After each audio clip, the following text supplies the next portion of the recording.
All right, we are live.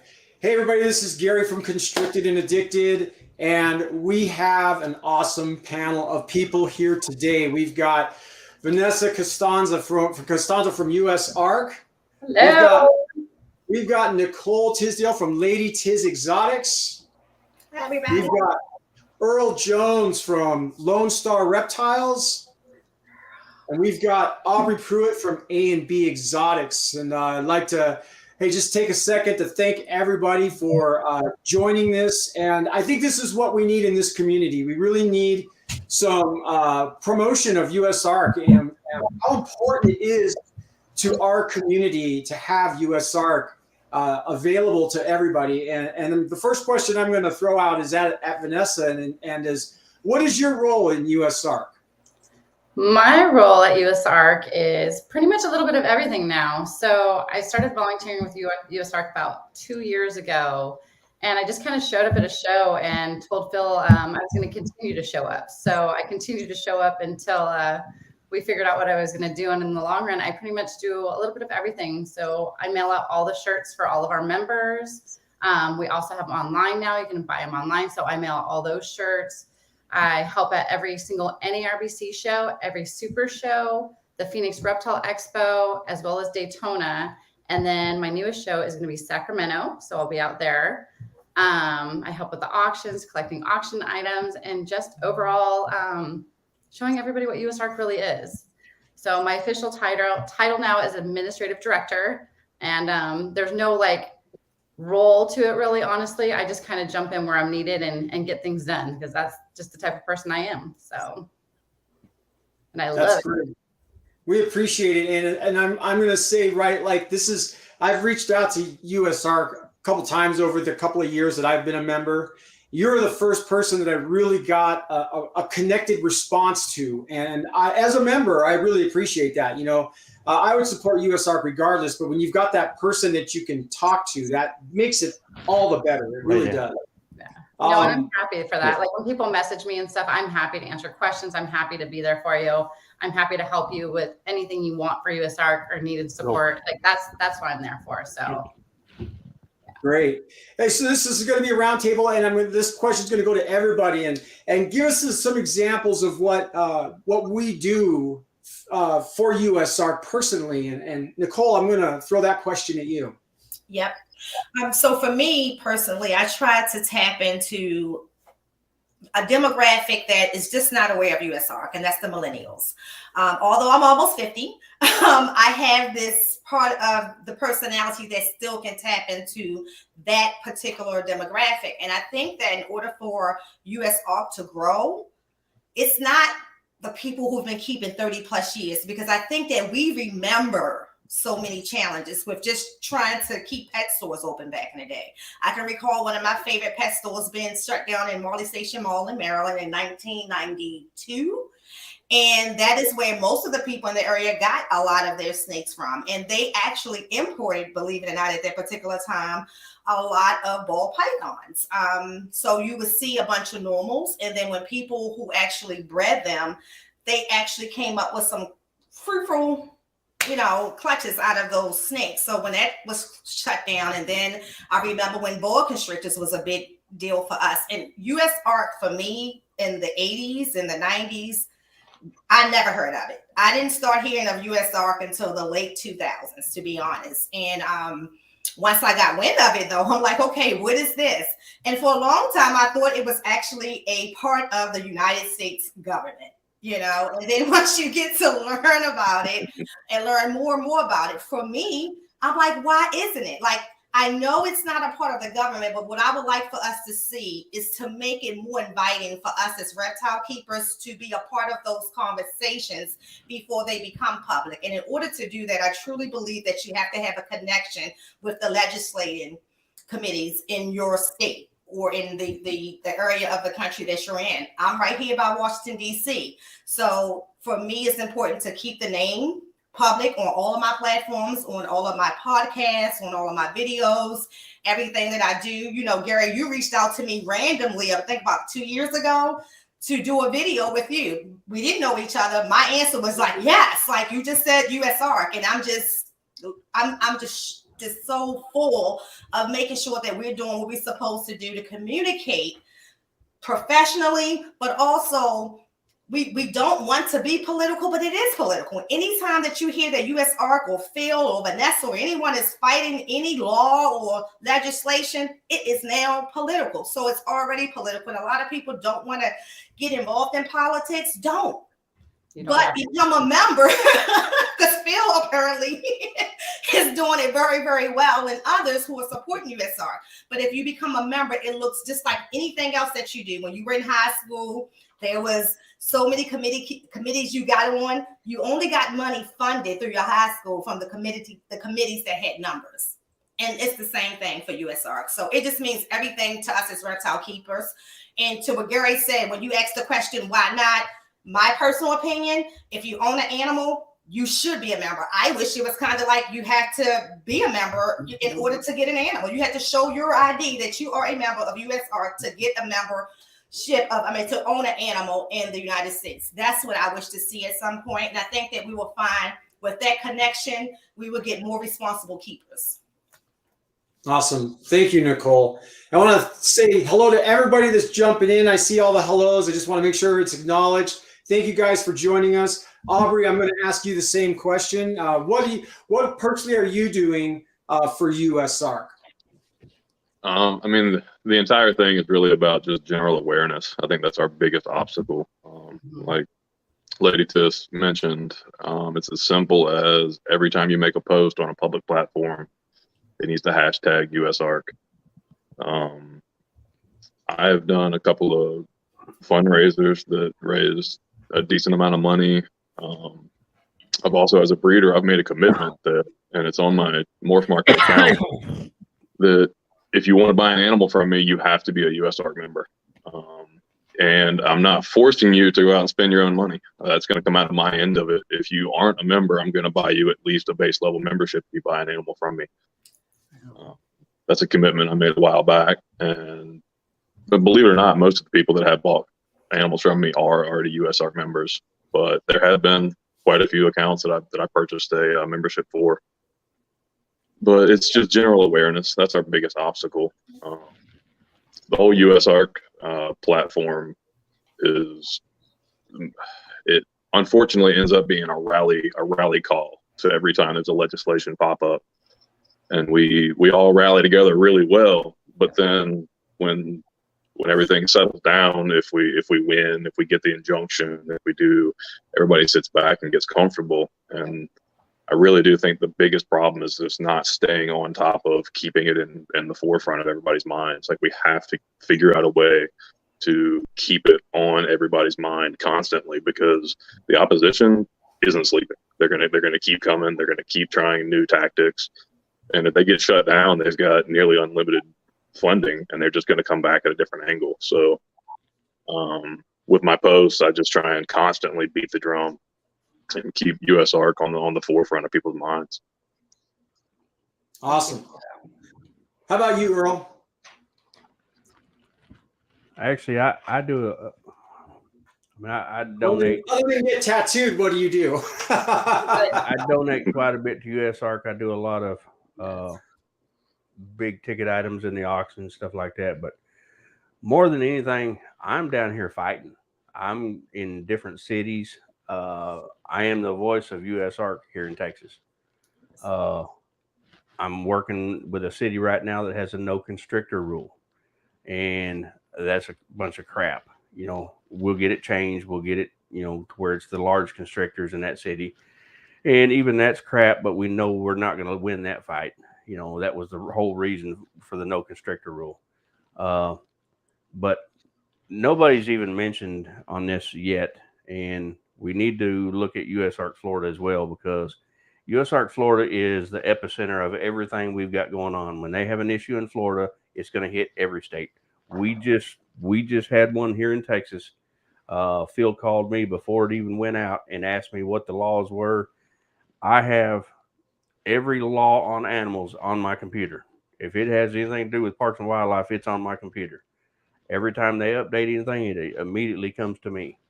And so a lot of times, even Parks and Wildlife, they'll call me to ask me what the laws are, because they don't know. You know, they don't have time to go through all the bylaws trying to find stuff. And I've already got it, you know, just like people like Burleson right now, we're fighting this no constrictor rule.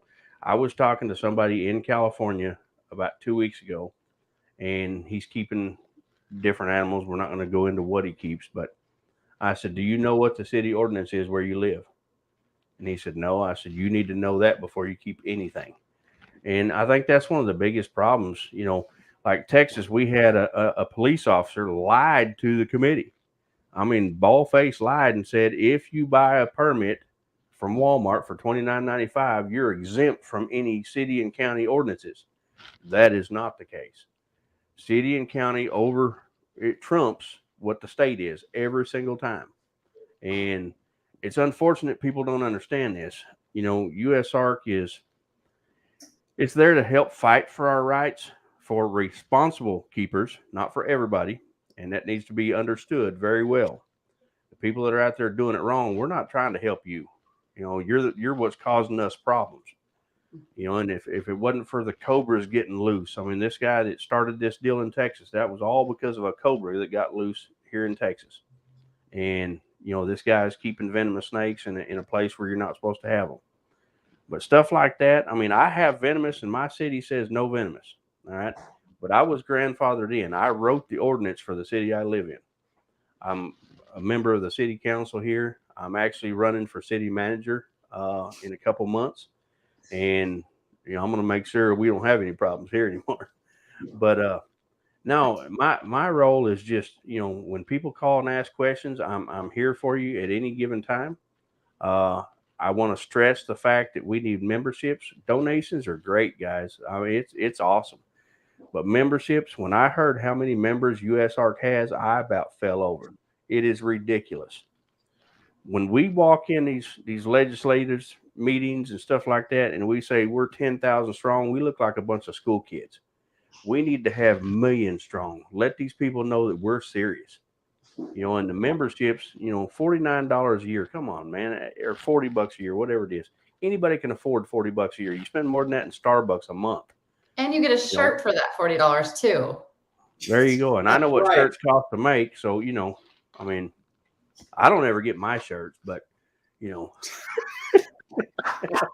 It's getting better. Vanessa's making sure it happens. Well, they don't make shirts for fat kids. They make 2X and smaller most of the time. They're always out of the big stuff. I got up to 4.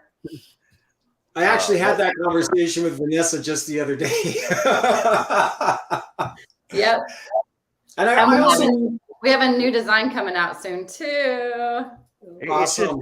It's a really serious deal, and people, you know, when people buy snakes here, I had a guy at Whataburger one day. He asked me if I was from Arkansas, and I was like, "Why would you say that?" And he goes, "Well, you got U.S. Arkansas on your arm." And I said, "No, that's USARK." And so I had to explain to him what it was. And what people don't understand is they're not just after our reptiles. They're after all our animals. If you're not a ranch or a farm and you got, you know, dairy cows and stuff like that, they want your animals. Dogs, cats, fish, birds, they want it all. They don't want us to have anything. Yep. And once they get the reptiles, then it's open game to go for the rest. And that's exactly what they're going to do. You know, and without USARK, I mean, most people don't understand. They would have already went after some of the fish and birds, and we're stopping that too. You know, and people don't realize that.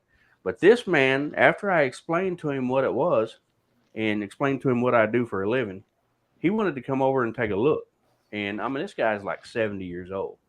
So he comes over here and he was fascinated with the snakes. And before he left my house, he became a member of USARK, and he doesn't have a Reptile 1. You know, and that's what it's all about, you know, getting awareness. We need to reach out. We need to be in PetSmart. We need to be in Petco. We need to be all over the place with some kind of pamphlet that they hand out every time they sell an animal. You know, and I think that's one of the biggest things is those people don't have a clue, you know, what we do at all. You know, the people at the shows, they all know who we are. They all know who USARK is. And if they don't want to become a member, you know, that's just because they're lazy and don't want to spend any money. You know, it's not that much. You know, but that's the problem is, you know, we put out these videos we have. I mean, I've got the other banner and it won't show up properly. And this one's probably backwards now because I didn't pay attention. I know mine's backwards actually. But anyway, the other one, when I try to flip it, it won't flip, but it says fights for the rights of responsible keepers. And we need to be putting that message out in a lot of other areas, not just on our videos and podcasts, you know, the lives, all that stuff. The people that already know about USARK, that's who's seeing all that already. My thing is we need to get it out in the masses. You know, we figured out the other day there's somewhere in the neighborhood of 9 million people that own reptiles in the United States. That's 9 million members we should have. And we have 12,000 now, something like that. Come on, man. Yep, Errol, and that's another great point, because what we have to do, like we have a lot of national shows. So what I found was more important is to be more present with USARK at our local shows. And so I made a commitment to partner with Larry, who actually runs the All Maryland Reptile shows. And he gave me free table, regardless of whatever show I want to do, present for USARK, and just raise awareness. And in doing it, even in doing videos, it's amazing the difference of the people at the local shows who don't know what USARK is compared to Vanessa even volunteering. What was humbling for me and Tilly this time was how many people and their children really did. So that was an awakening for me, where young kids coming up, and it was one young man talking about his presentation he does of USARK in his school, and I'm like, whoa. And here in Maryland, most parents don't know about USARK. So to the point Earl just made, one thing that we all need to do, we always talk about like Maryland and Florida and some of these areas being a lot of breeders, a lot of breeders are in these areas. But if we're not doing all what Aubrey's doing, or if we're not doing what Earl is doing, what impact can we make as an individual? I'm retired, so I get it. I have more time, but we're at shows. We're selling animals. I think the gesture that Aubrey just talked about, and I never purchased a animal from Aubrey, so I never heard of that. That is a great gesture. And if just more people can just do that, making sure that if you're going to own this animal, because the reality of it is if you can pay thousands of dollars for some of these snakes we own, a $40 membership is nothing. To feed some of these snakes we own, a $40 membership is nothing. To feed these lizards, a $40 membership is nothing. And to just keep drilling it. I know sometimes even for me, I feel like I only reached one person at a show. But that's one more person that was not reached prior to that show. So we just got to keep plugging away at it. One point a couple points I want to make is that I actually tried to get USARK Florida on this live stream, and they've got a 36-hour marathon going on right now. So I talked to Daniel about 4 weeks ago, and then tried to talk to him again last night, and he didn't think that he was going to be able to make it. But we did try to get USARK Florida on here because they are just as important as USARK. I'm going to just for the separation, USARK official. One of the things that I do personally, and I wish there was a way that USARK could help us out with this, but I will buy memberships for people. And what I do is I request that they go to USARK and they buy the membership. They screenshot the receipt to me, and then I will PayPal or Venmo them $40. And the only thing that I ask is that save $40 to renew it in the following year. I mean, it's not a lot of money. It gives them 12 months to save $40. But that's the thing that I like to do. I can't tell you how many memberships I've purchased over the last 2 years, but I've done a lot. I have purchased a lot, and I continue to do it. So I like this question here. I believe it's Jeremy's question. What can we get pamphlets to put into stores? That's when the Lacey Act was happening. I was actually doing that. I would go to work. I would print colored pamphlets of the Lacey Act and then take them everywhere. But that'd be a great idea to be able to have a pamphlet that we could download from USARK to do the same such thing. So great news. We are actually working on that. So we're going to have pamphlets, stickers. We're going to have a whole little package that you can actually get. So we can send it out to stores, send it out to wherever we need to so that we have that representation. So we are in the works of it. It'll be a trifold as well as all other kinds of goodies to go with it. So we are working on that. So stay tuned for that. I promise that'll be up soon. And it'll be available on our online store. We are working on an online store as well. Awesome. I'd like to encourage people. There's 20 people in this chat right now. So if we could get some participation, if you guys have any questions that you'd like to ask the panel, I encourage you to please do that. I'm going to ask, what are some current events that USARK is dealing with right now? And I'm going to ask everybody that question. I'm going to start with Vanessa because she's probably got more insight than everybody. But what are some of the current events that USARK is having to deal with right now? We have a lot going on right now. I mean, every single day there's a different state usually involved in something. So we have CITES going on right now. We have the Egyptian tortoise ESA listing going right now. We have Illinois. We have Oregon. We have Texas. We have, I'm trying to think who else we have. I think we have one in Michigan right now. It's everywhere. And this is the thing that I try to remind people, that just because it's not affecting your state or your area right now does not mean it's not going to affect you. So we need everybody to pay attention to these things for that reason. If you see something that's going on in Washington, guess where it goes next? Straight to Oregon. If it's in Oregon, guess where it goes? To Washington. Then it goes down to Arizona. Then it trickles. So just because it's not in your state does not mean we don't want you involved. So you'll know. Who doesn't know somebody in another state? So when we share alerts, make sure to share those alerts, please. That's our biggest thing. When we share those alerts, we're not just sharing them for fun. We're sharing them because this is serious. We need your guys' help. We need your engagement, because without engagement from everybody else, we can't get a lot of these taken care of. And that's what we need right now. So I know, and there's a few other ones going on as well. Phil is the guru on that. Phil is, I can't even explain to you how amazing Phil is and how knowledgeable he is of all of this.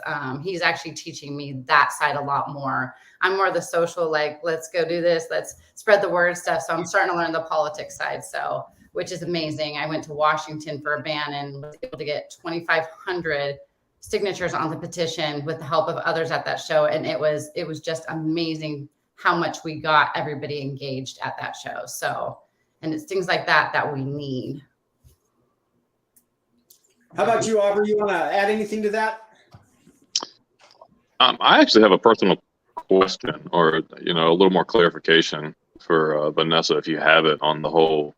Why did do you know why the CITES issue in Mexico came up? I don't know why that one came up. That would be more of a Phil question. In our alert, it was just kind of a heads up. Yeah, it just kind of popped up out of the blue. So I was curious, like, what stemmed that? Usually there's a knee-jerk reaction for something like that pops up. I was just curious what the stance was for that. Yeah,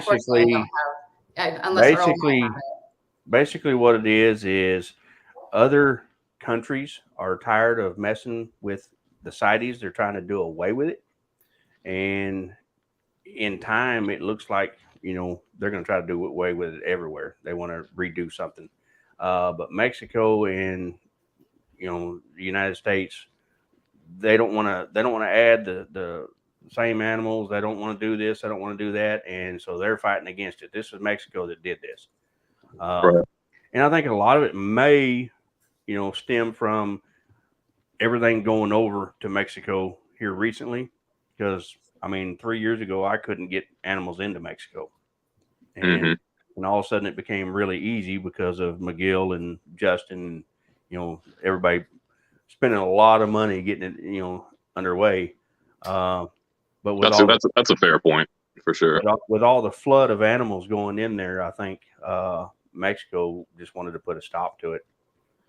Gotcha. Me and Phil kind of talked about it a little bit the other day. I talk to Phil quite often because we have so much going on here all the time, and like Phil's fighting one here in Texas as well, not too far from me in Allen, Texas. They have a no constrictor rule there too. I have a little, it's just a little story, but I was in St. Louis. I was in the auction, and something was said about, USARK Florida and USARK, and a guy said it's ridiculous paying this much money for something in the auctions when, it doesn't pertain to me at all. And I looked over at him. I said, not today, but how about tomorrow? And the guy looked at me like I was stupid. I said, dude, if we lose this in Florida, it's your state tomorrow. Just remember that. Absolutely. It doesn't matter where you live, how safe you. Dude, Texas is wide open. I mean, wide open. And look what we're going through right now.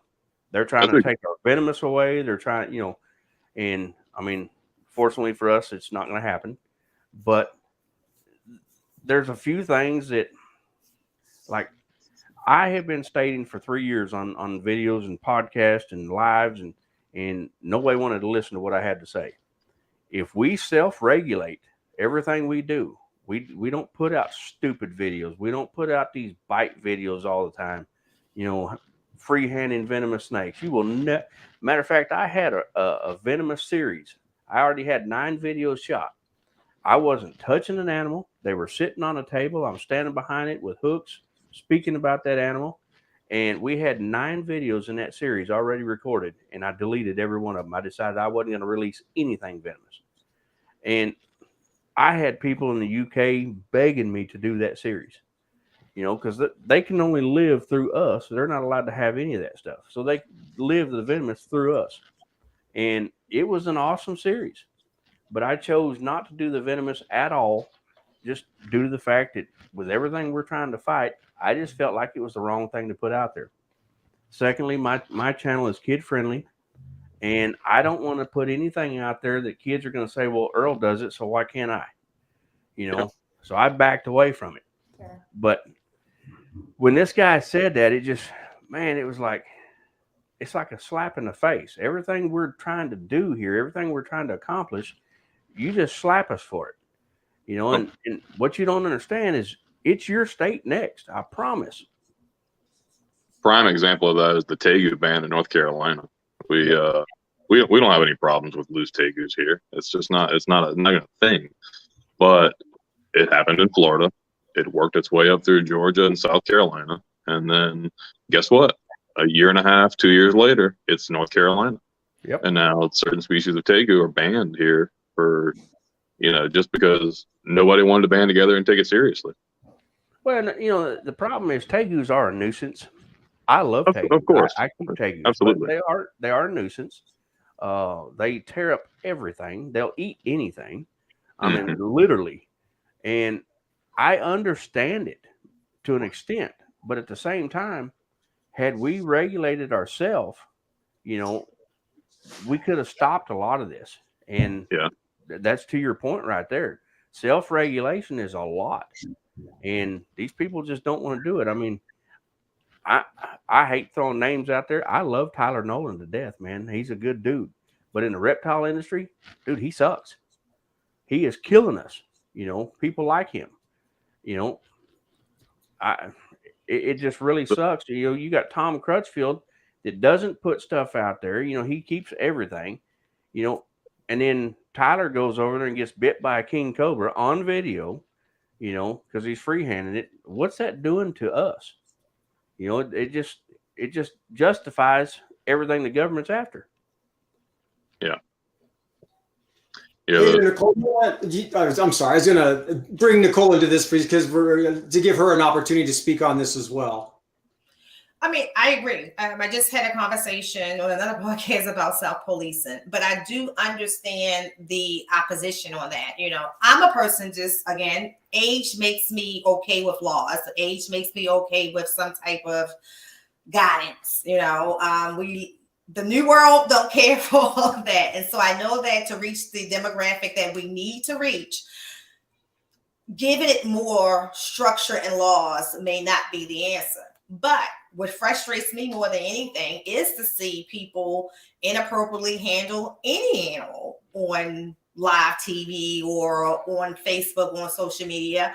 I do think, though, with some of the venomous keeping, in my experience, think some of the venomous keepers are even better than the non-venomous keepers because they have to be. And I really think that just like there's a venomous protocol book that's kept in most venomous homes, that if we had at least a protocol for how do you keep a reticulated python if we're going to keep them in captivity, because that's a whole nother conversation where some people think that you can't keep them in this size enclosure and you can't do this. I am a keeper of them. I can tell you that they have nice enclosures. Some of them are very large, but the best part of keeping them is having them outside of that enclosure.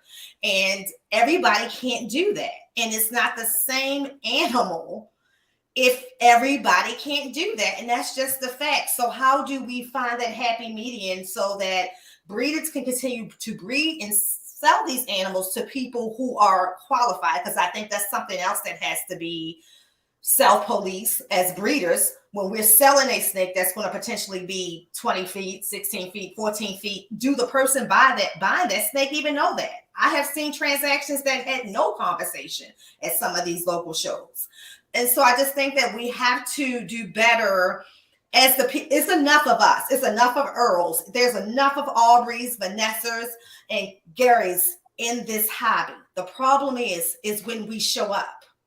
You know, we show up sometimes quickly for the wrong reasons. Right now, we're talking about USARK. There should be 150, 200 people right now because Vanessa is on the screen. That's just how I feel, right? She's taking her time to talk about USARK. What is most important to reptile keepers, which should be USARK. And that is what bothers me. And that's where I have to contain the passion sometimes because I can't grasp why it's not most important to people. Like I said, it wasn't always in my life because I didn't know about it. But I also wasn't on social media. I've been keeping animals for over 32 years. You didn't start seeing me with my animals until 4 years ago.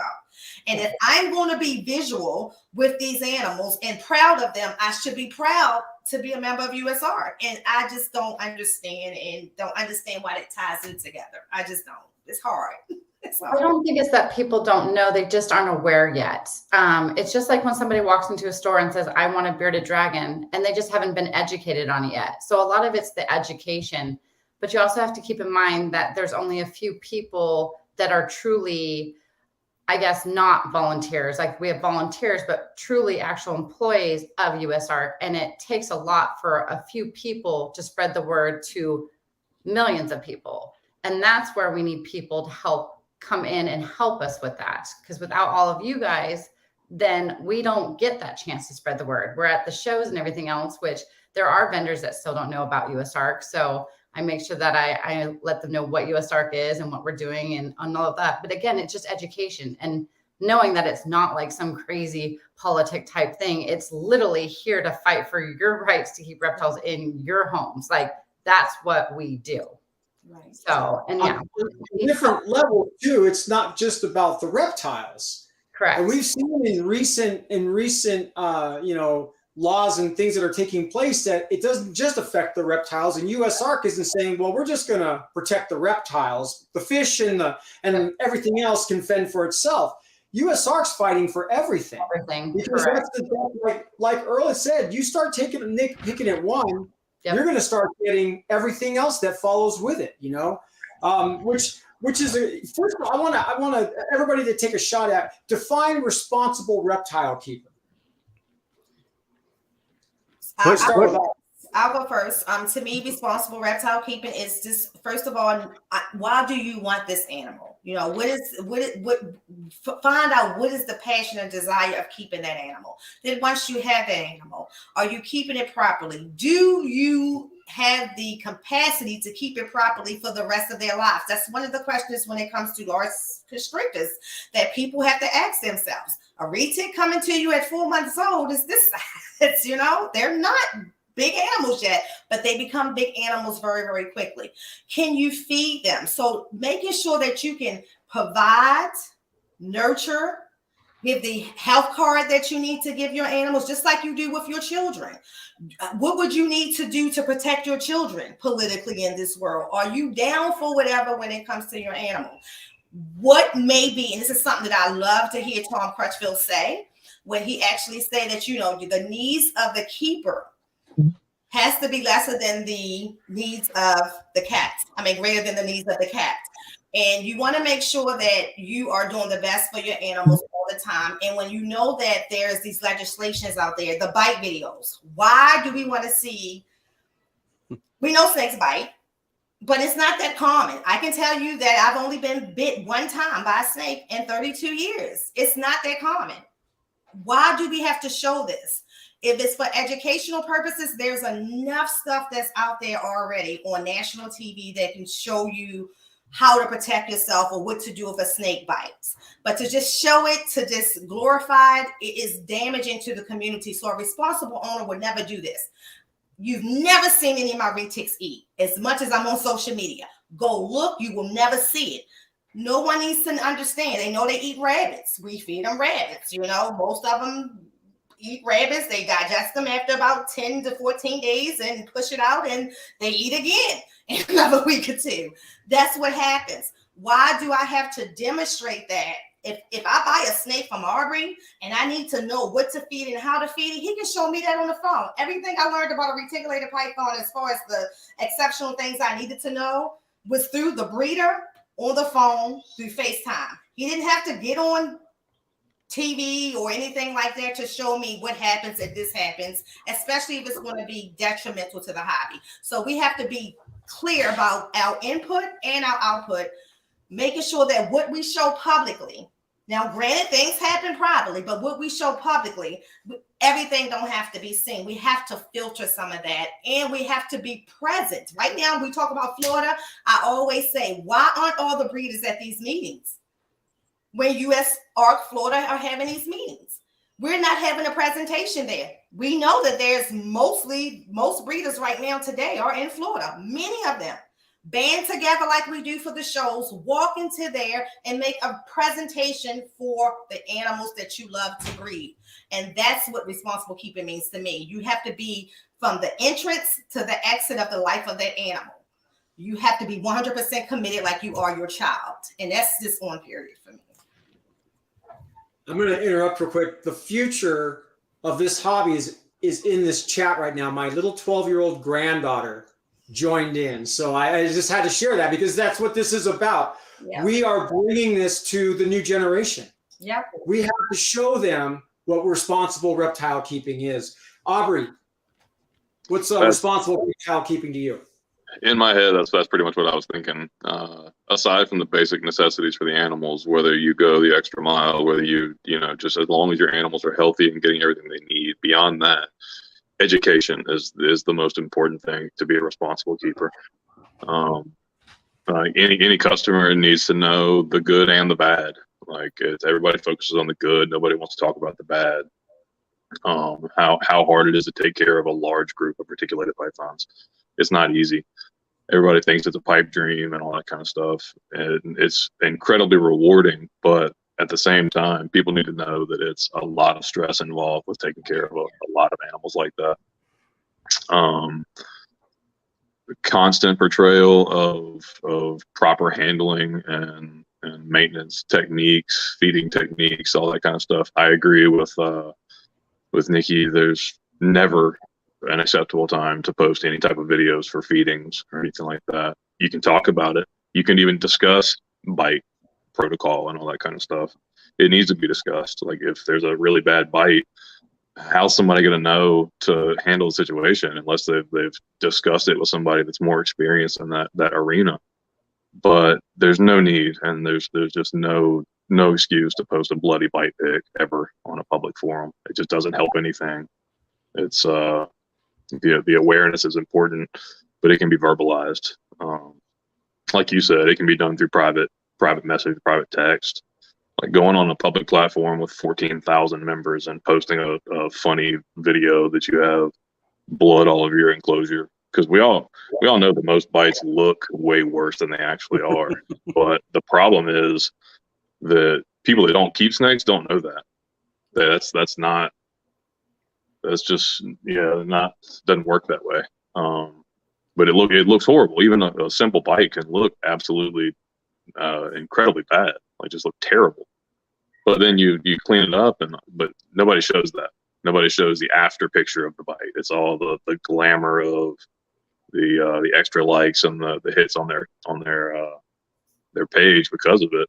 And that's something that I don't know how we can do it, but we got to figure out a way around.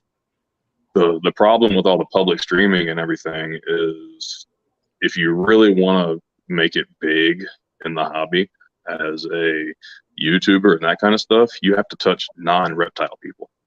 And the easiest way to do that is to post shock value content that reptile people are like, oh, he's an idiot. Like, he never should have done that. That's not how you do that. But then the other 100,000 people that are watching the video have no idea. And I don't know how to get around that. That's one of the biggest hurdles that we face. Is the reason that people post bite videos is because you'll get 100,000 people, you know, like, comment, share, whatever the viral video, and it's all just trash, really.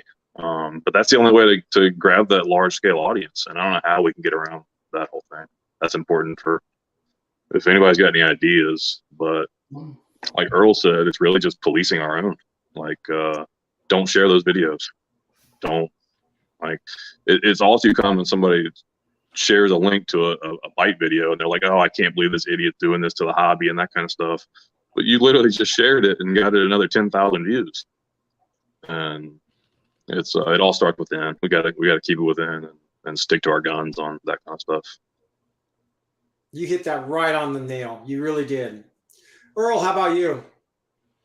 Well, I mean, self-policing is you know, I mean, self-regulation is my key to all of this. But, you know, I reached out to somebody, I'm not going to mention names, but he put a rat in his mouth, leaned over a tub, and he got bit right in the face. And however, I thought it was pretty damn funny, you know, because of who it was. I called him right away and I was like, what are you doing, man? I said, you're doing everything against what we're fighting for now, you know, and it's exactly what Aubrey said. It's the shock content, you know, the shock factor that gets the views. You know, I've had a couple viral videos. My best viral video was cleaning a rat tub. You know, I got these 54-inch wide tubs. I'm in there with a dustpan cleaning, and it hit 1.7 million views in, 21 days. I was shocked, you know, but I wasn't doing anything wrong. But it was something totally different, you know, and people liked it for some reason. I don't know. I could go out and find half-naked models, wrap snakes around their neck, and I could get 1 million views overnight. But we choose not to do that because, again, that's, you know, we all know sex sells. You know, shocking videos is going to sell, you know, but why put that out there? You know, all you're going to do is tarnish your name for doing it. You know, you tarnish our industry. You know, you make it hard on USARK. You know, just police yourself. Do the right thing. You know, when I show videos of these cages, you know, we're showing these massive enclosures for an animal that's this big. You know, of course, we have probably 35 of them in there right now. You know, when we colonized them, everybody said I was just going to kill all the animals. And man, these animals are not in pairs in the wild. They're in colonies. You know, there was no reason I couldn't do it. Just needed giant enclosures to do it.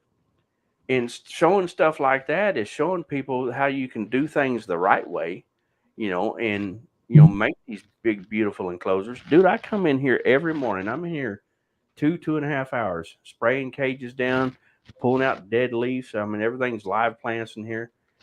This room is just amazing to me. And showing stuff like this is what we need to be showing. Even like you're showing rack videos. There's so much controversy on racks. So it's kind of a touchy situation. Do we do videos in front of our racks or do we not? I've started not doing videos to show the racks, you know, just to kind of cut the controversy. We all know ball pythons do better in racks. You know, will they do great in these giant enclosures? Hell yeah, they will. Especially if we put trees and, you know, give them some room, you know, but they do better in these small, tight, confined spaces. Will a retic do better if I use my whole house as a cage? I'm sure it will, you know, but you're going to have one heck of a mess, you know. I mean, it's common sense, you know, like I don't know, like the rattlesnakes, you know, we know they don't take up a lot of room. They're in smaller enclosures. I do take snakes outside and you know, let them stretch out. Some of our bigger rattlesnakes. we just don't show stuff like that. And I think the biggest thing is just not showing, the bad. There's people out there like ball pythons. They're going to show videos. They're going to edit everything, and they only show the best of the best when they do cutting videos and stuff like that. We show it all because we want everybody to understand that there's good and bad. You're not always making the best of the best. With my luck, I end up making the worst half the time. So Aubrey, I know you're right there with me. You've made some pretty bad animals over the years, but it's just showing the public what needs to be seen, not the bad stuff all the time. We don't need bite videos. We don't need freehanding videos. All that stuff needs to go away.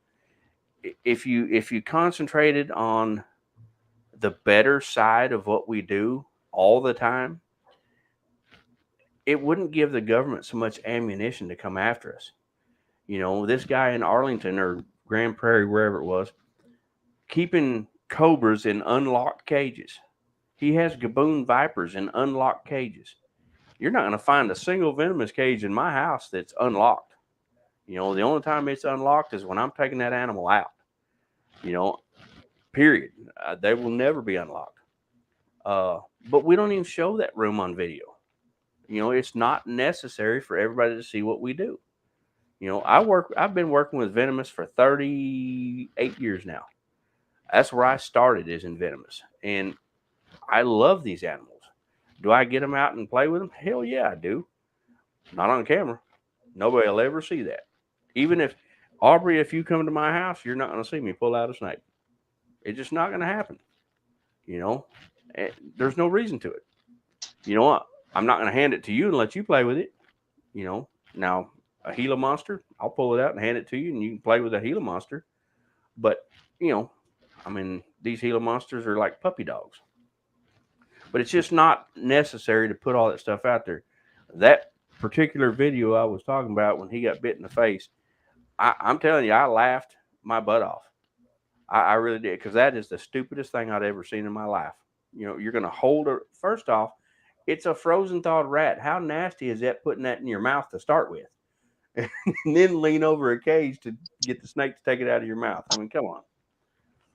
But that's ammunition for the government to come after us. And people don't get that. Absolutely. I'm going to agree with everybody. I don't put anything on social media that's negative. I keep retics. And I want to present the retic in a very positive light. No feeding videos, no bite videos. Everything that I put out there is really to promote that these are beautiful animals. They're not the reputationable animals that they get this bad reputation. And that's just what I want to put out there as a keeper of retics. And Vanessa, I'm going to ask you this question. That's one of the things I think when I first became a member of USARK, is it talked about responsible reptile keeping. Does USARK have a standard, quote unquote, for what a responsible reptile keeper is? We don't have like a quote unquote for responsible. I know that it's something that we've definitely talked about, but we don't have like a verbatim or anything like that at this time. So, but the biggest thing that I also do when it comes to this, just in my shop personally, education is key. I show them the nitty gritty. This is what the poop is going to look like. This is what it's going to smell like in your house. This is what you're going to be dealing with. And the other thing too is pet shops and pet stores. We should always be part of the solution, not part of the problem. And that's huge key. That is one of the biggest things that I always tell people. I'm always part of the solution, not part of the problem. So I work with rescues a lot of times on a lot of my animals, because if there's animals that need homes, there's no reason I should be buying animals in. So. Well, as far as the pet stores, like Petco, PetSmart, PCS, all them, we all know that they are not responsible. They, in all honesty, shouldn't have reptiles in their stores because they don't know how to keep them. They hire kids that know nothing about them. So I have started bringing in interns that work for PetSmart to work for me. And I'm educating the employees at PetSmart by interning for me. And I've noticed a big difference in our local PetSmart on the way they talk to their customers, the way they sell an animal. You know, they're starting to police these customers a little better. And it's a small part, but, you know, it helps, you know, in the long run. And I mean, I had she's a pet store or PetSmart manager. She was here for 9.5 hours today cleaning cages. I mean, she comes every week and, you know, she's amazing. But she has learned a lot about reptiles, and she can take that back to the store and teach other employees. PetSmart, they hire you and they say, you're in this department, and that's it. I mean, that's it in a nutshell. And so we can't expect those kids to sell an animal properly, you know, to police these customers buying these animals. You know, I mean, your mom and pop stores, most of those are actually, you know, not too bad because they were animal keepers before they opened a store, most of them. But yeah, these big chain stores, they don't care. As long as they can make $1, that's all they're after. And that's what, you know, by helping this local store, I'm working on another PetSmart now, bringing the intern in from one of the other stores. I'd like to be able to do that to all the stores just to help teach them. Thanks, Earl. Real quick, I want to ask everybody, if somebody comes to you, I'm going to start with Vanessa on this one. If somebody comes to you and asks, what is USARK? If we're to cut all the politics aside, right? Because all of us here who are USARK members, who are really entrenched with USARK, it's our heart, it's our passion, it's our love. We understand the politics side of it. But there's going to be a lot of people that don't want anything to do with the politics side of that. So let's brush this up a little bit. And somebody that, what is USARK? What's your response, Vanessa? USARK to me, and not even just being involved with USARK to me is the boundaries and the foundation of us being able to keep animals in our homes. USARK is amazing. I can't even explain to people what it is. So I'm not a huge politic person at all. I will be first to tell you that. But when it comes to fighting for something that I believe in, I 100% and I will be involved in that organization. So that's what USARK is to me. I am 100% involved because I believe in what they do. So. Awesome. That's exactly my response. Nicole, how about you? I mean, I always say it's like having prepaid legal. If you don't like politics, that's why you should be a member, because they are the sensory for us. You know, they're the ears, they're the eyes, you know, they're touching, they're feeling, they're traveling, they're doing all the work. And all we have to do is be a member, be alert, be aware of what's going on into our local municipalities to communicate that, you know, to be proactive and not reactive to what's going on in United States when it comes to reptile keeping. So for me, it is the entity that allows us to be educated on the laws, even when we don't want to be legal, and it allows us to be educated on the politics when we don't want to be politicians. Thank you, USARK. It's me. Thanks, Nicole. How about you, Aubrey? To me, one of the biggest things is USARK is the community awareness focal point. It's I don't even know where people would find this information on their own. Right. The national level is one thing, but when you start breaking down into state by state, much worse, even county by county, the divide and conquer tactic is devastating. And without USARK to alert people to that, so that we can help our friends out in neighboring states and neighboring counties and neighboring areas for their local legislatures. Like without USARK, how would we even know where to go fight? Yeah. Absolutely. How about you, Earl? To sum it up, USARK is a non-for-profit organization that fights for our rights to keep our animals. Very. You know, again, I mean, it's true. I mean, what Aubrey said is, where would you find this information if you were just on your own? It's not there. It is, but do you have the software to hit these keywords like USARK? Do one word draws them to something. Yep. And Exactly. we couldn't afford the software in our computers to monitor all this stuff, you know, and they're doing it for us. And then all we have to do is they send us an alert. Yep. We go after it full-fledged and, you know, do our part. And without USARK, I can tell you right now, if we didn't have USARK in 5 years flat, we wouldn't have any animals. Period. And Neural hit that right on there. There is software that we have that runs all kinds of different words that we literally go through, make sure what it's going towards, and then somebody, Phil, then types it up in terms that we understand, then puts that out there for us so that we understand what's going on in those areas so that we can help fight for those areas. And yeah, it does count as states, counties. I mean, it goes deep, deep, deep down. Like they try every way they can to possibly take things away from us. So, and USARK. Well, we saw a 4,000 page legislation, and we had like 2 pages right in the middle of it. Yep. And USARK was able to, hit that, yep. send it out, and I mean, I wrote, and I'm dumb when it comes to computers. I'm gonna be straight up. I'm 51 years old, and this computer is the worst thing in my life. That's why I have these young kids to help me with this crap. I hand typed every single letter to 37 members. The last one of my interns says, "Why don't you just copy and paste that?" Oh no, Earl. I didn't have a clue. Oh, I love you, Earl. I hand wrote it down and then typed it, reading it 36 times. I actually copy and pasted the last one.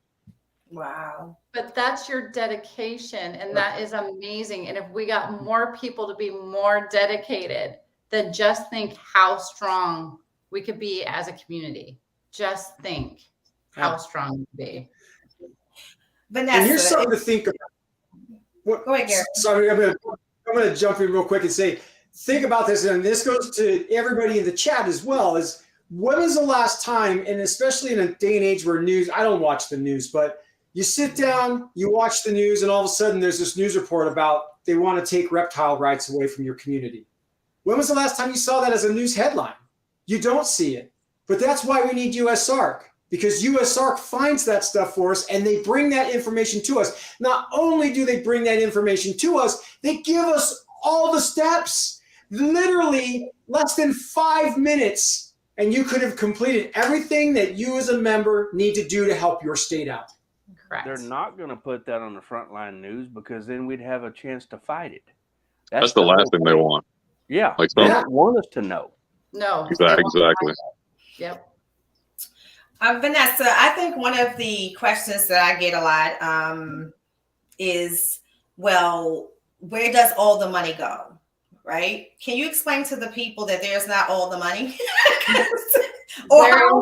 There is not all the money. Yes, there is money that goes into USARK, but that money goes towards everything you could imagine politic-wise. To get all those people involved, it is not cheap. You think lawyers are expensive? Yeah, the other side is even more expensive than that. So where you think that USARK has a lot of money, it is very well spent in protecting the rights. I would not be with an organization that I did not believe in that was not putting the money where it belongs. So, and that's literally why I go and help out with the auctions and everything else, because I know how important it is for us to gain that money from all the donations, all of our memberships and everything, to make sure that that is ready for when we go to fight. Because unfortunately, that is one thing with politics is money. Yep. And again, people need to realize USARK is a non-for-profit organization. Correct. Right. I am not compensated. I do not get compensated for what I do. I do this all because I believe in USARK, and I want to make sure that we continue to have our animals in our homes, because that is where my heart is. That is where my love is. That is what I do. That's what I've done. I wouldn't know anything else. That's why I'm here. So I'm just going to tell, as a member of USARK, I've been a member of USARK for 2+ years now, and I could give a crap less where the money goes, because every time I get a bit of information that helps me keep these animals in my possession, it is worth every dime, every membership, every hashtag that I've ever put out there. That's what makes it worth it. Because I'm not looking for the information. I don't know that it's out there. But as soon as I get an alert from USARK that says, hey, this is happening I've got information. That $40 that I spent on that membership just paid itself off in dividends. I'm going to share, like, I used to be a silver member, but what I've done is now I'm a bronze member, and I take that money and I bought my wife a membership, and I spend extra money on other people's bronze memberships that it totals up well over a silver membership. So the question I'm going to have is, what is the real difference between a bronze, a gold, and a silver membership? Other than the money, but what's the real difference between the three? So bronze, so every membership you get t-shirts depending on what level you're at. And then from there, actually you get the emblem that goes on your morph market.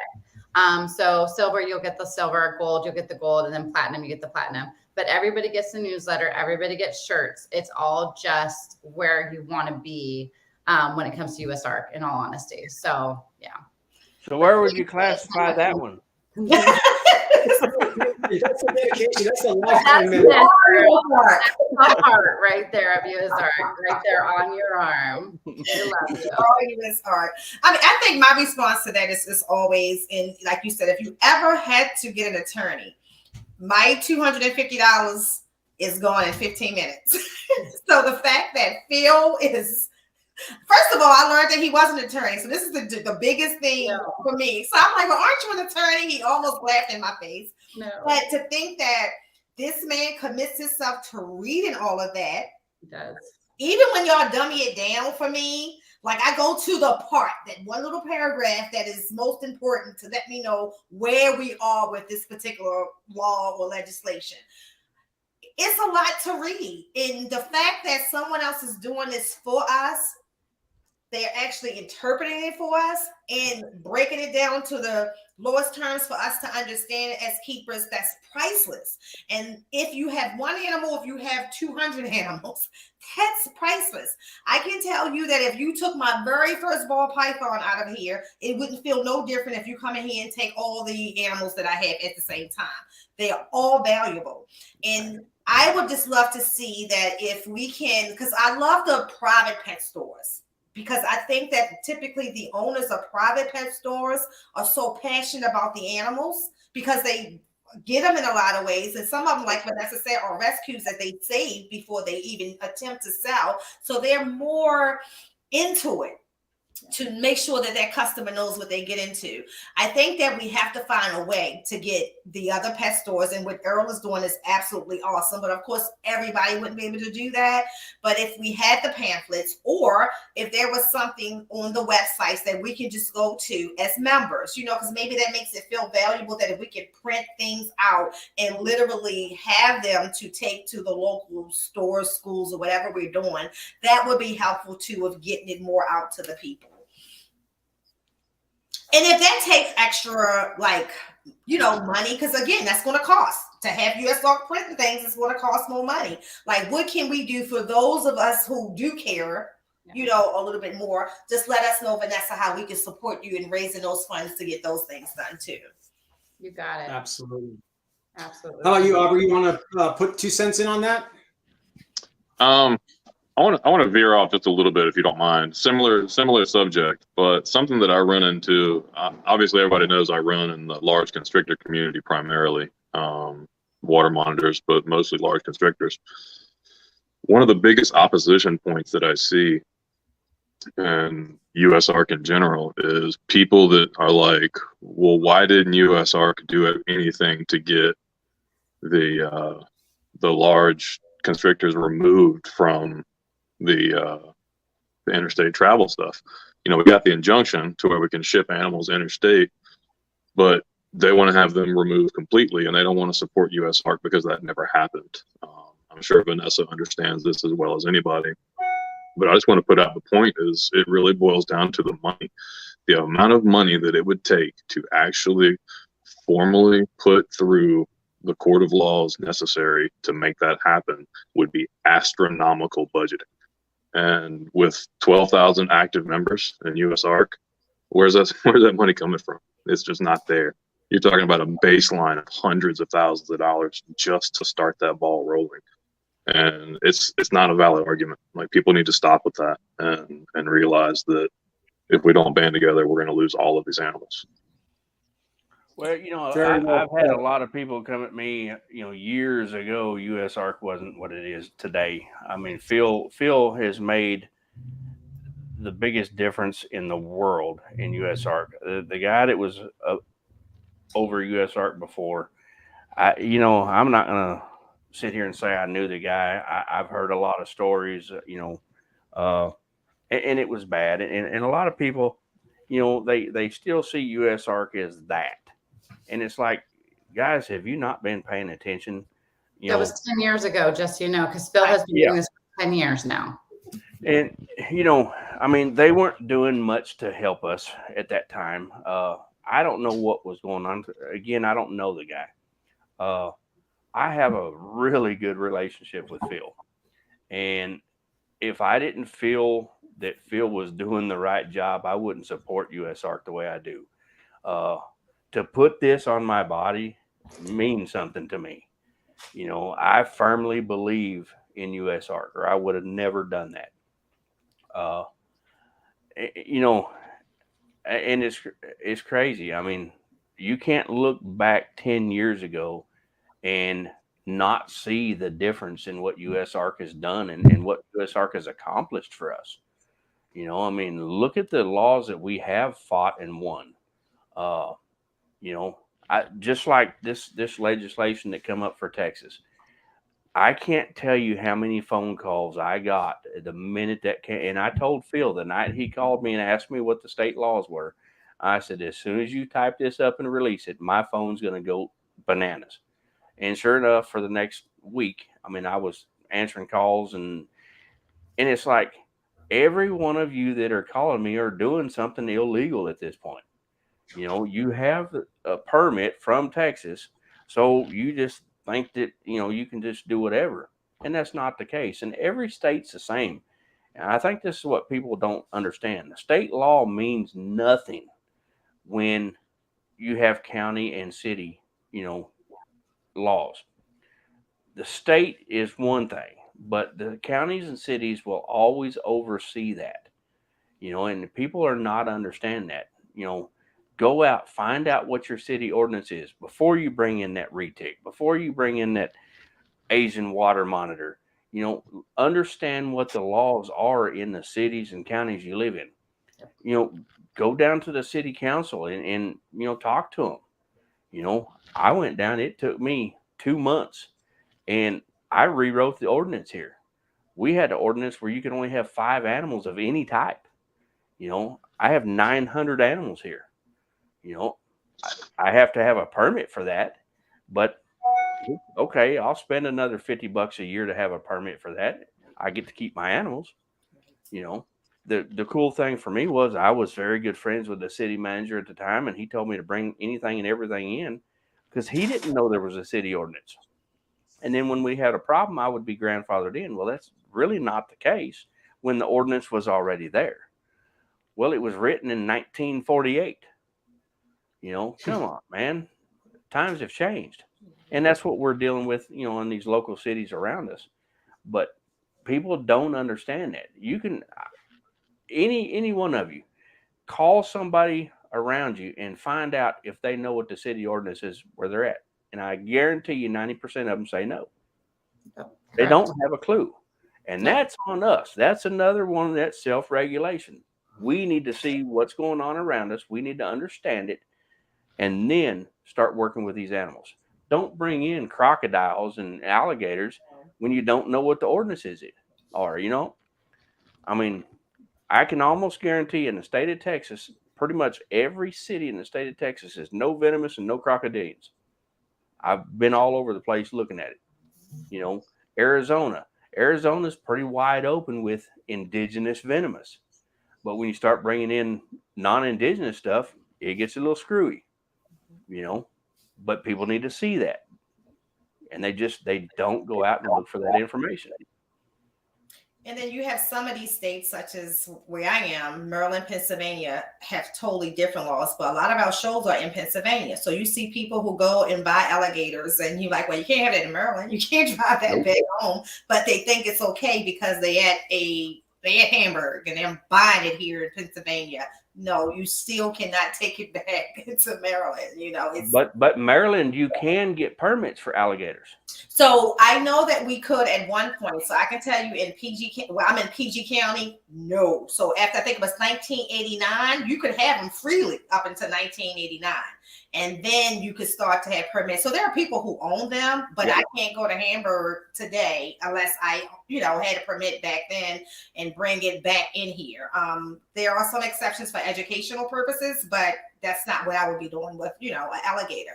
But so many people have them because they bought them at a show and no one at the show said, hey, where do you live? Can I see your driver's license? I'm okay with all of that. A lot of people don't like that kind of policing. I think that's necessary. You're buying an alligator in Hamburg. Where do you live? When I take my grandkids to the swimming pool in a different county, if the fee is different in the county that I go in, they ask to see my license, I pay a higher fee because I don't live in the place where I'm actually taking the kids. That should be the same way when we're buying animals. When you're talking about self-policing, we shouldn't be selling an alligator to someone to bring it to Maryland or, Virginia, wherever, that when they release it, the first question is, why did she have it? It's illegal. It creates so many problems. Well, and Aubrey, you breeding big constrictors. If an 8-year-old kid comes to your table and wants to buy a retic, are you going to sell it to him? No. I was at a show in Conroe. I watched a kid buy a monocled cobra from a table. The guy didn't ask for an ID. He didn't ask for permits. In the state of Texas, you have to show permits for transfer of venomous. And so I went up to the kid and I said, hey, what'd you get? He said, I got a monocled cobra. I said, dude, that's amazing. I said, how many do you have? He said, this is the first one. I said, how old are you? And he said, 13. And I was like, dude, that's incredible. So I had my wife stand there with him while I called Parks and Wildlife and had him come to the show. That dude was arrested and all his animals were confiscated.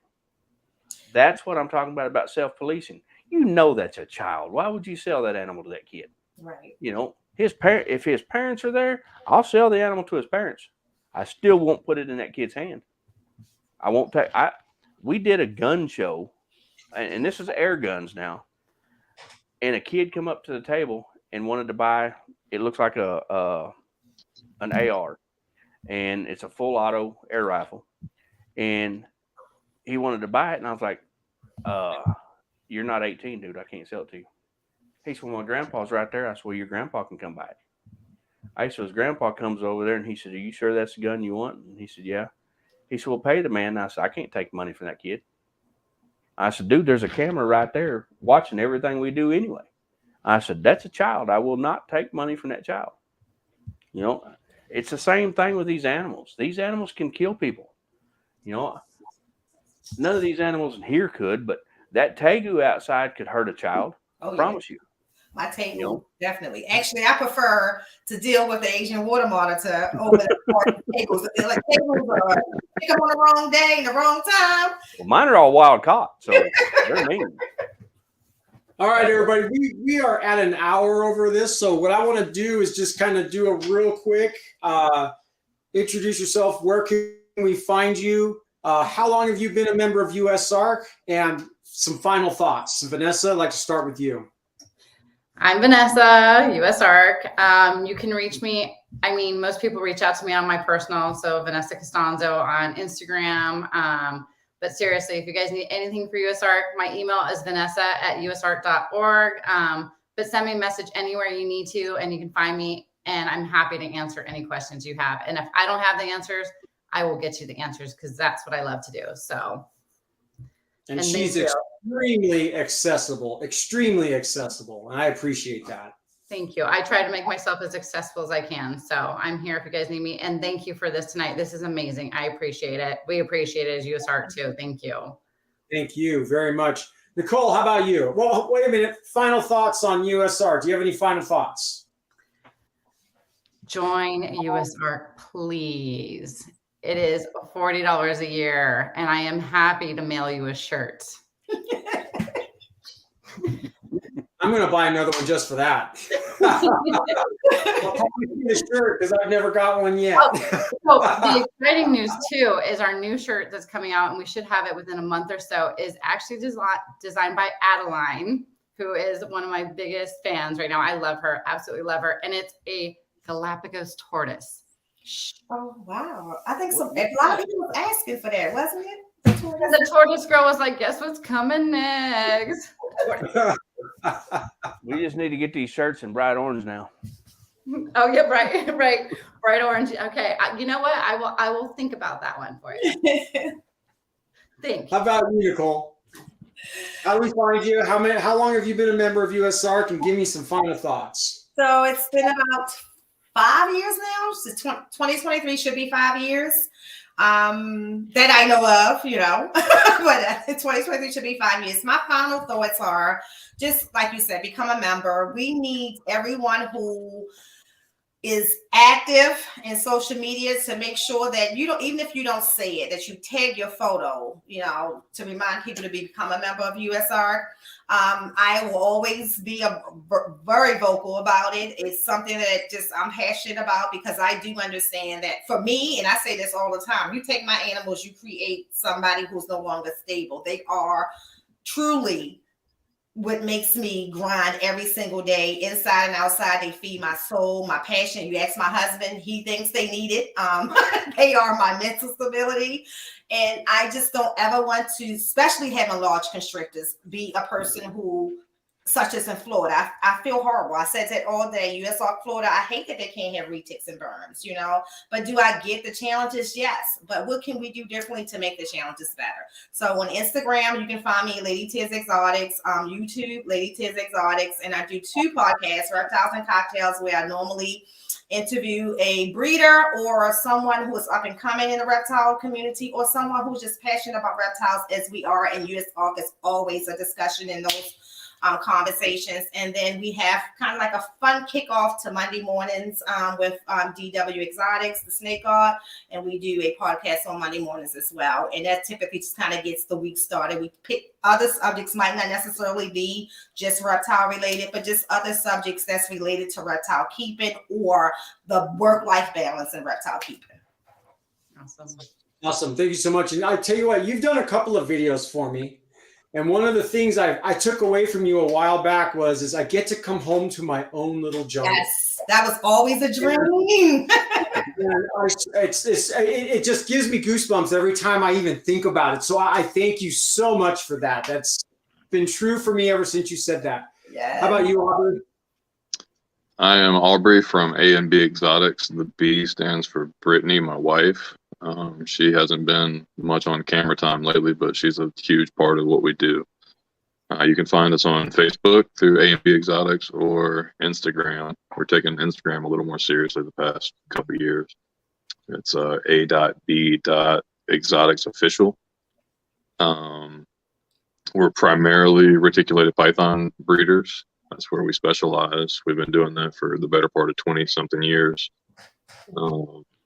And I was one of the early on members for NCARK. I'm a North Carolina boy, and back before USARK was the thing, when it started as North Carolina ARK, we were members of that. So we've been around the scene for quite a while. USARK is so important. It's not just funding. Everybody gets caught up on the funding. The funding is oh so important, but when it comes down to the court systems and talking to our representatives, Vanessa has a really hard time going in there and saying, hey, we're a serious entity. There's a lot of us, but we've only got 12,000 members nationwide. Right. It's like, we have to have the membership drive. That's the most important thing to proceed, move forward, or else we just don't have the credibility that we need to fight these injustices that are coming our way. Exactly. Awesome. Thank you, Aubrey. Earl, how about you? Yep. I'm Earl with Lone Star Reptiles. You can find me on Instagram. I don't do Facebook. Can't stand Facebook. I have a YouTube channel. I am the largest producer of these little guys in the United States. So if you're looking for red-eyed croc skinks, reach out to me. These things are amazing. They say they can't be handled. I handle these things every day. Every one of my animals are captive. I do have some imports that we're growing up going to be putting into. Once we make the captive babies, then we transport them into different enclosures, and we do, we don't sell anything from them. We only sell captive bred babies. But these things are just amazing. This little guy woke up for me. But we do ball pythons. I listed all the animals we keep. We don't sell anything, else. Just red-eyed croc skinks and ball pythons. The rest of the animals are just for my pleasure and my wife's. This room, I've got it turned off right now, but it has a surround sound system in this room, and it plays waterfalls, and you can hear birds chirping, and I mean, it sounds like you're in nature at all times, and it's just incredible to come in here and just hang out. But yeah, you can. I haven't been doing videos on YouTube, and I apologize to my followers for that, but I had to take a break from a lot of things for a little while. And we'll be back on track here pretty quick. But yeah, reach out to me on Instagram. If y'all have questions on USARK in Texas, feel free to reach out to me. If I don't have the answer, I'll have it to you in no time. Awesome. Thank you so much. And obviously, my name's Gary, host. I like large constrictors. And the one thing that I'd like to say is that, we are seeing a lot of alerts, those of us who are members. And then thankfully for the people that are also posting those alerts on social media, you might be one of those people that are saying, well, what can I do? Right? I'm in California and this alert's in Texas. Someone from California can't help because they're not a resident of Texas, but you can help. If you get a membership and you're not a member, you are helping out because that brings more memberships to the table, and it increases the people when Phil goes and fights these laws. Again, 9 million reptile owners in America and 12,000 memberships. So that's what I want to end with. I want to thank you guys so very much again for coming out and for spending some time, taking time out of your day for this, especially Aubrey and Nicole. You guys are on the East Coast, so it's like what, almost it's 10:30 there almost. So my grandkids here, I'll be up. I was grateful to have my grandkids in the chat, so that was really cool. I mean, this is what this is about. We're touching the future generation. Their grandpa has reptiles, and they're exposed to this, so they get to learn not just about how wonderful the reptiles are, but what we have to do in order to keep these beautiful animals in our possession. And again, there's a question for you, Earl, real quick on there from Tim from Intrepid Exotics, if you want to answer that real quick. Everything is Lone Star Reptiles. You can reach me Instagram. If you reach out to me on Facebook, I promise you I'm going to get to it in about 6 months. I just don't get on Facebook. I'm sorry. But Instagram and YouTube, you can reach out to me anytime. Lone Star Reptiles. If you want to call me, 817-213-7575. I put my number out there to anybody. That's the number I keep writing on bathroom walls. That's really weird. Hey, but you called, didn't you? I love you, Earl. Is that how you got my number? I did. You don't want to know what show it was, though.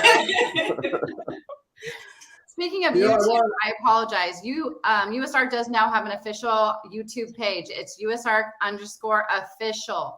Make sure to join us. We will have alerts there. And if you are interested in doing a video, hit me up. We need videos, guys. So please reach out to me. I've been wanting to do one for some time, so there's your hit up. Right here. Real quick, Vanessa, what do you want in those videos? What does that entail?